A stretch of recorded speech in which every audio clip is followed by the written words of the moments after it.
Hello welcome back to Bhargavi crazy family. ఈరోజు మనం సర్వపిండి recipe చూద్దామా. ఫస్ట్ మిక్సీ జార్లో కొన్ని పచ్చిమిర్చి అండ్ 1 టేబుల్ స్పూన్ జీలకర్ర అండ్ కొన్ని ఆనియన్ ముక్కలు తగినంత సాల్ట్ వేసుకొని దాన్ని పేస్ట్లా చేసుకోవాలి. నెక్స్ట్ మనకు కావాల్సినంత బియ్యపిండి తీసుకోవాలి. అందులో కొంచెం జీలకర్ర, కొంచెం కొత్తిమీర, 2 టేబుల్ స్పూన్ నువ్వులు, 4 టేబుల్ స్పూన్ శనగపప్పు అండ్ కొంచెం కరివేపాకు వేసుకోవాలి. మనం ముందుగా రెడీ చేసుకున్న పచ్చిమిర్చి పేస్ట్ని అందులో వేసుకోవాలి. కొన్ని వాటర్ యాడ్ చేసుకుంటూ పిండిని మంచిగా కలుపుకోవాలి.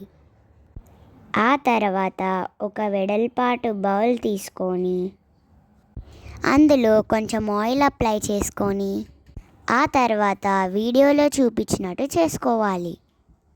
చిన్న హోల్స్ లాగా ఇలా అనాలి, ఎందుకంటే ఆ హోల్స్లోకి ఆయిల్ వెళ్ళి సర్వపిండి మంచిగా కాలుతుంది.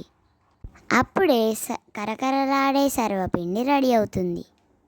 ఇంతకీ మీరెప్పుడైనా సర్వపిండి చేసుకున్నారా?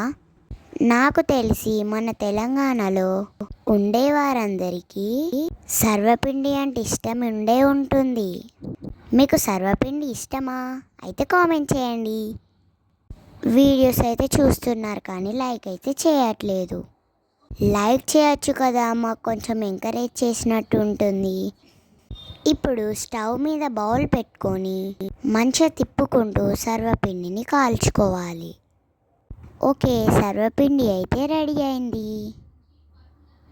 ఓకే, వెళ్ళి తింటాను. మీరు కూడా వెళ్తూ సబ్స్క్రైబ్ చేసుకొని, లైక్ చేసుకొని, కామెంట్ చేసి గంట కొట్టి వెళ్ళండి. Bye bye. Do subscribe our channel.